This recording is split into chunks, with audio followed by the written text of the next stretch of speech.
Yo. Welcome to the NS9 Postgame Show. I'm your host, Anthony DiNardo. With me, we got Tyler. Tyler, we have a loss today. Pirates lose 5-1 to the New York Mets. But how are you doing today? I'm happy it was an early game. Because it wasn't that entertaining. I'm happy it's over with. It's just one of those games you're going to lose throughout a 162-game season. Right.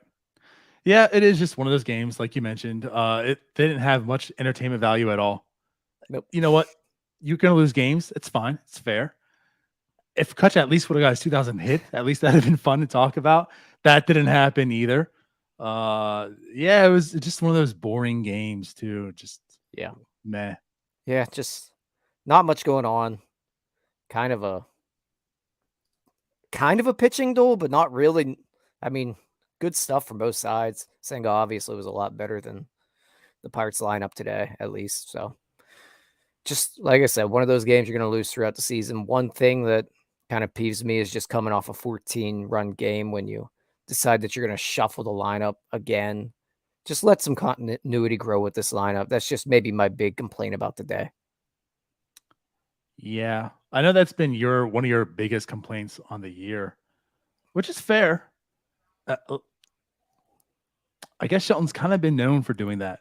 That's just every time. I mean, how many times did we talk about? Well, first off, was it 2020 or 2021? I guess it must have been 21 because there wasn't that many games in 20. But how many different lineups he actually had? It was the first 2 months where there was a lineup that was done the same twice. Something ridiculous like that. I would doubt that they've ran the lineup back to back out exactly the same all year.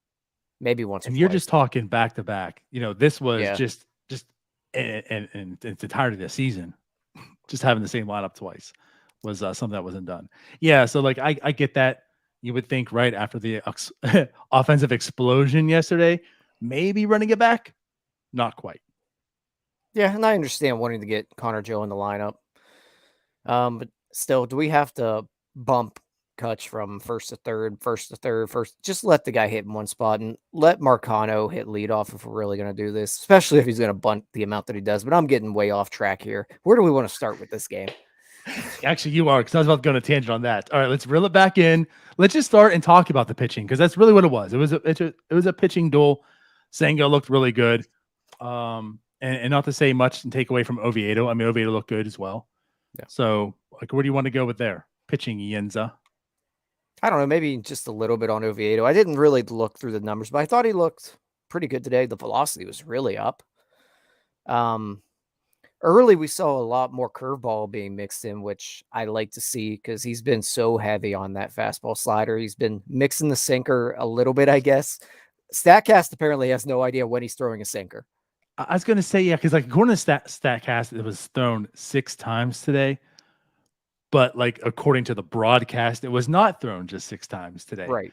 And that's been the biggest thing about that. He keeps talking about the 2-seam, but it just doesn't pick up. So I don't know. It's just, and if you look at the numbers, the break on the 4-seams starting to merge with that 2-seam on StatCast. Yep. So I don't quite know. But I like mixing the curveball in because it gives that extra, velocity drop there, because everything he throws is 95 to 96 really. And then the slider comes in 88 to 90. Having that curveball that he can throw 80 to 82. Same thing with Contreras. Just like to see that mixed in a little more. And I thought he did pretty well with that today. Right.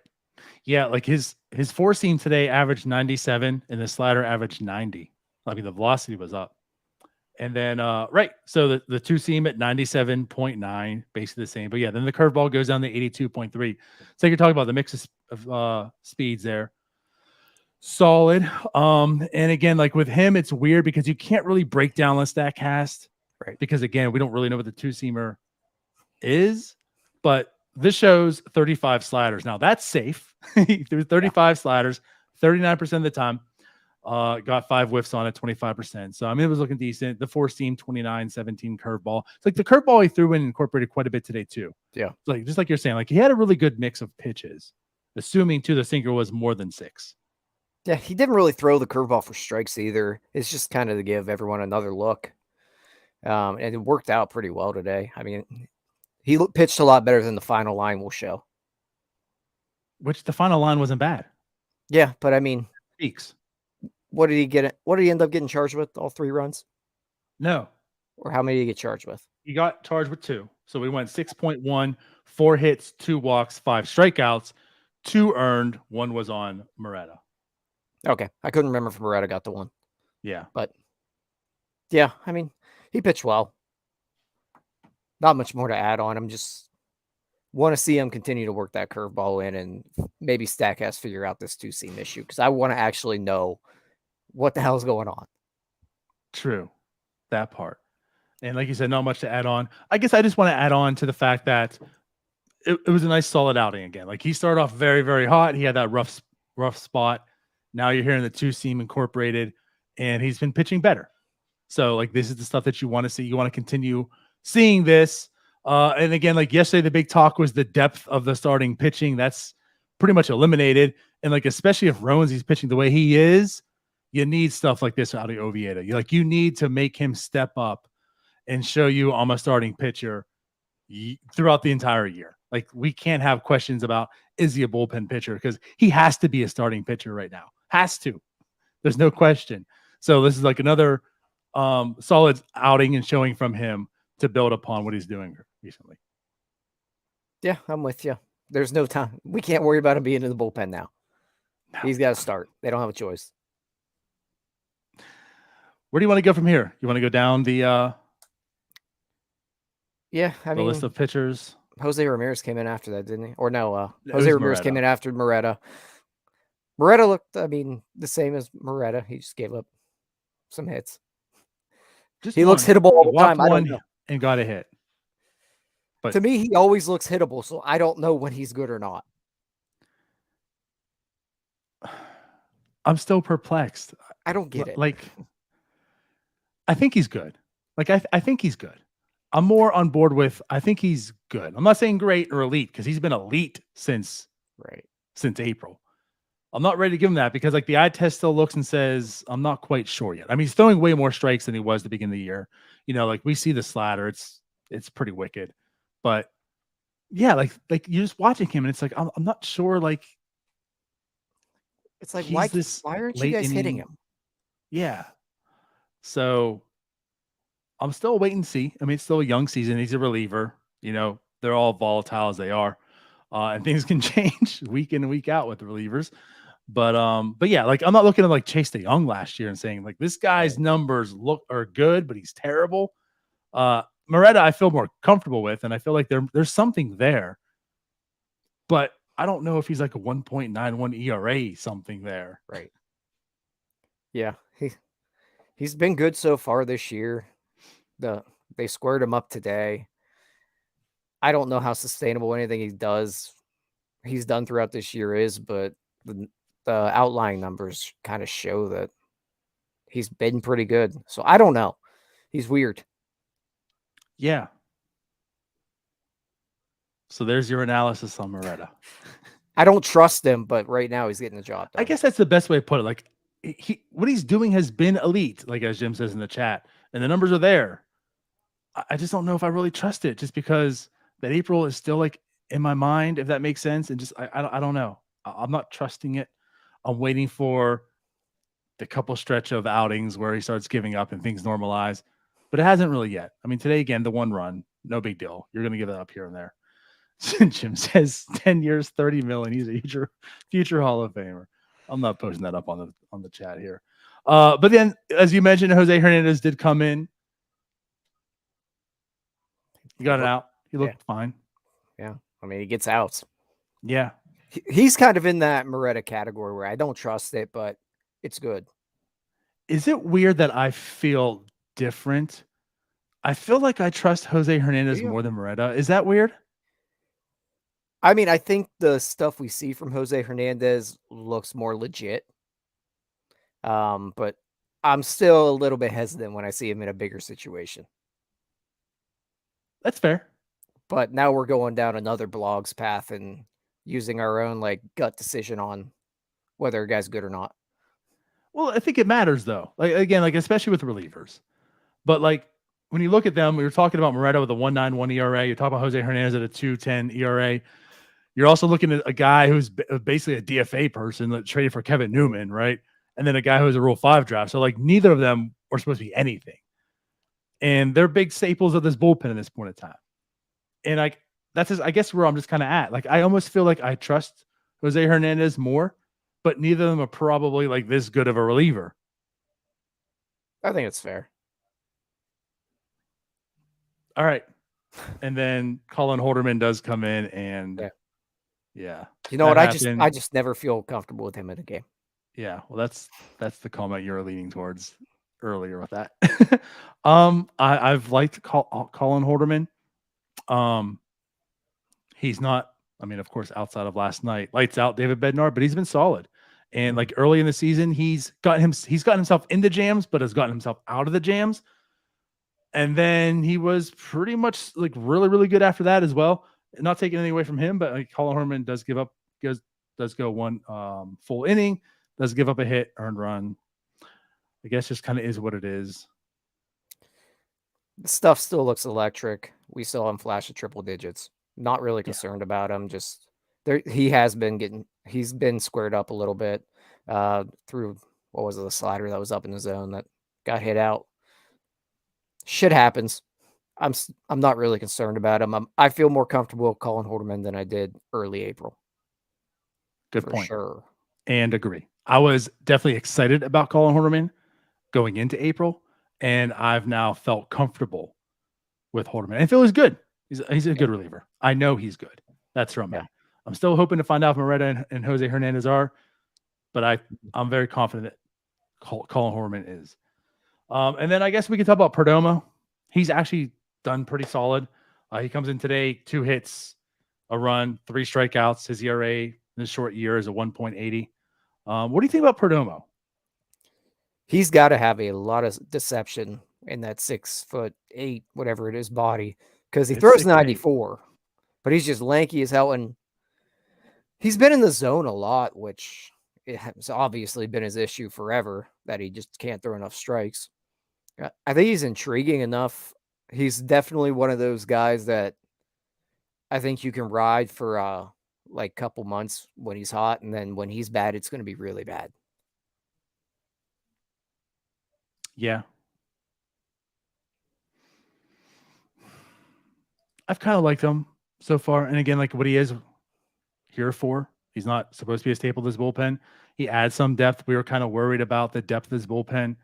Obviously Underwood and Chase DeYoung like aren't good, so it's okay. But again, you're talking about there's been injuries and such, like, you know, so some of these guys stepping up. Perdomo's been stepping up in this role. So yeah, I mean, I'm not looking at him to be anything in the future for the most part, but I think like you said, there's something there. Being 6'8", you know, the extension is there. So it's, oh God, who was I mean, we could talk about every tall person too. I'm thinking about the guy for the Marlins in Seattle who used to like hop off the plate. Like you don't have to be fast, but like when you're throwing the ball like a foot closer than everyone else, you know, it comes in faster. Plus that plane's different. I know. It was like C something, wasn't it? It was a C. It wasn't Caleb though. C check or no, C check also for both teams, but not the same guy. Yeah, I can't. He had a very short career. I don't remember. Anyhow.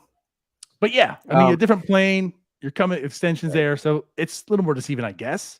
But yeah, it's like he's not like an overpowering 6'8" guy. Right. But the other part about him, like you mentioned, DeYoung, he actually gets swings and misses. That's a kind of a big deal when you're coming out of the pen. Perdomo does. Perdomo does, unlike DeYoung. When Perdomo comes in the game, you actually can get some swings and misses. Correct. Thank God I asked and you said that, because I was assuming the way you said it that Chase the Young gets the swings and misses, and I was No. like, no, Oh nobody. God, no. that's not what Oh happened. God, no. All right. So yeah, I guess there's the pitching.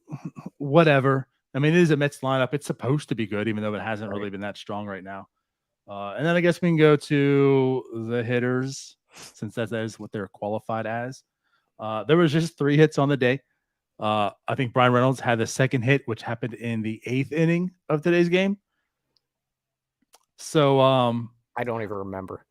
it was either the 7th or the 8th. I think it was the 8th. But regardless, 3 hits today. Those 3 hits came from Reynolds, Joe, and Santana. They only had, they did have 9 Ks, 4 walks.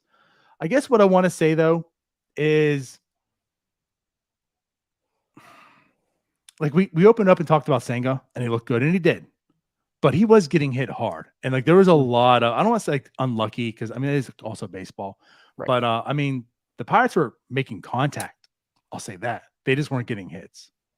And yeah, I mean, it could be a different ball game if Jack Sawinski's ball is 2 feet the other way. right. And I mean, Connor Joe, bases loaded, hits one about a foot short of the wall. Just a lot of things didn't quite go. The ball didn't bounce in the Pirates' direction as much as we would have hoped. Yep. That's baseball. And that's the thing. Yeah, I'm not trying to make an excuse. That is baseball. But when you look at it, Oviedo had 5 hard hits against.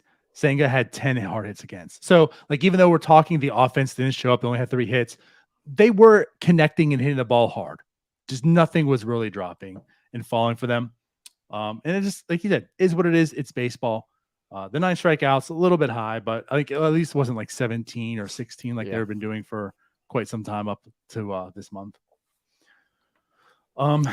But yeah, I guess in Kutch doesn't get his 2000th yet again. No, They're on 2000 watch for over a week now. Right. Hopefully he gets that and just gets it out of the way here. I think that's kind of where we're at. Yep. He's been walking though. Yeah, I mean, it is a positive that he's not pressing for it because he still is getting on base. But yeah, I'd like to get this thing over with so we can just kind of move on. Yeah. I guess outside of that, like, is there anything? Oh, you want to talk about the bunts? Yeah, do we want to talk about the bunts? A little bit. Why? I mean, look, they're great when they work. We saw it worked yesterday. In a spot like that, that's a Marcano call, and also like the Marcania. I keep getting mixed up every time they say it. I think they're talking about Marcano, and then I hear Marcania, and I'm like, well, little side note there. That's all a Marcano call. You'd probably like to see Shelton maybe tell him, just swing the bat this time, bud. But I don't love it. I'd rather see Marcano trust his bats at some point here. Like if it's G1 Bay, I get it a little more, I think. Marcano's been swinging the bat well. I'd like to see him just swing away there, but when it works, it's great. Yeah, I think that's fair. I think that's where I was at. I don't really get him bunting in that situation. I mean, first off, he bunted a pop-up in the foul territory for an out. And then he also bunted directly at the first baseman and got out. Right. Like, they weren't good bunts. And like, that's something he should be good at, for one. So for one, I'll just say, regardless of the situation, terrible bunts. Yeah. You got to do better. Not just that, but bad bunt decisions as well on that last one, just because the third baseman's crashing, he's got to not go there with it because that's doing nothing. Fair.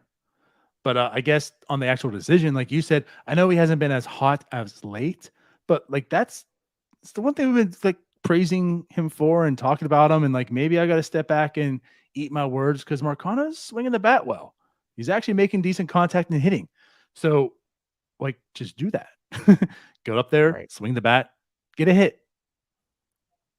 Yeah, I'm with you. I'd like to see him trust the bat a little more and trust that if he puts the ball in play, he's probably going to stay out of 2 with his speed. Much similar, not the same, but like Bay. Right. Right. Yep. So I didn't really like the bunts there either.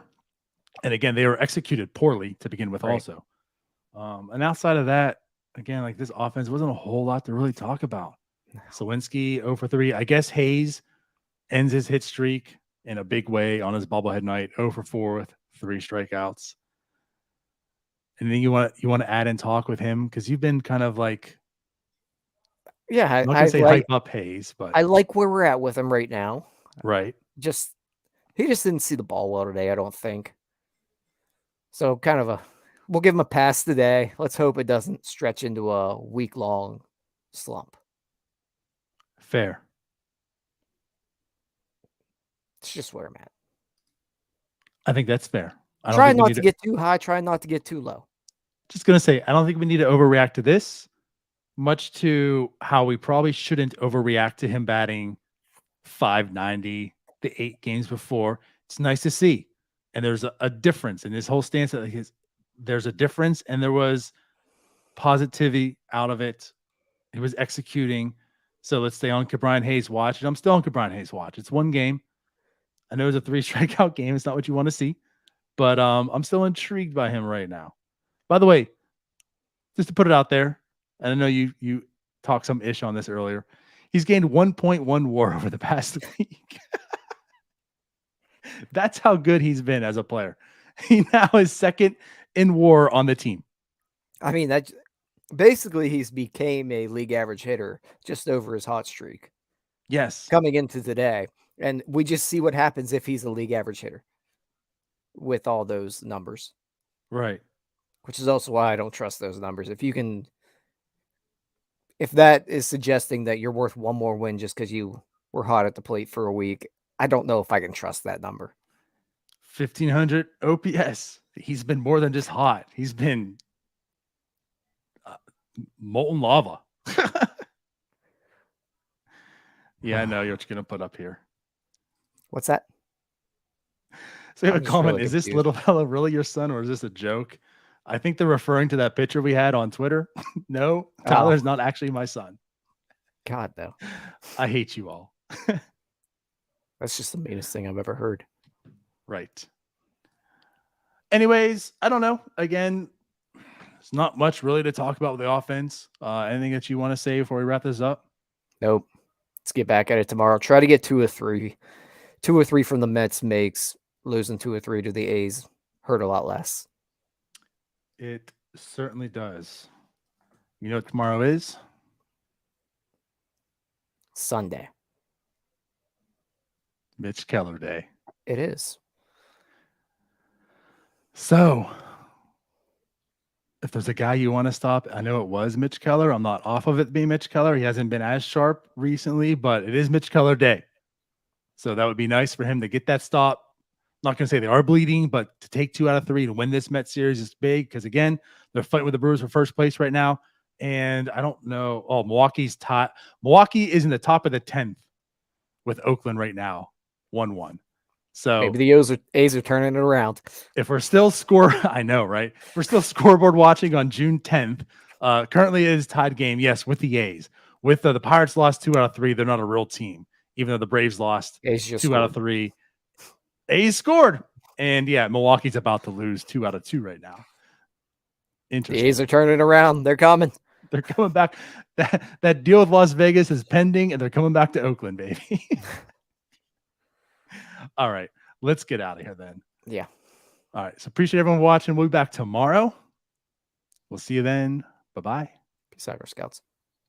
Hey, you all. Thank you for watching. I know we try to provide the most entertaining content that we can, and we'd love to spread it to as many people as possible. So I know it doesn't seem like a lot, but if you could take the 5 seconds to like this video and subscribe to the page, it helps out so much more than you know.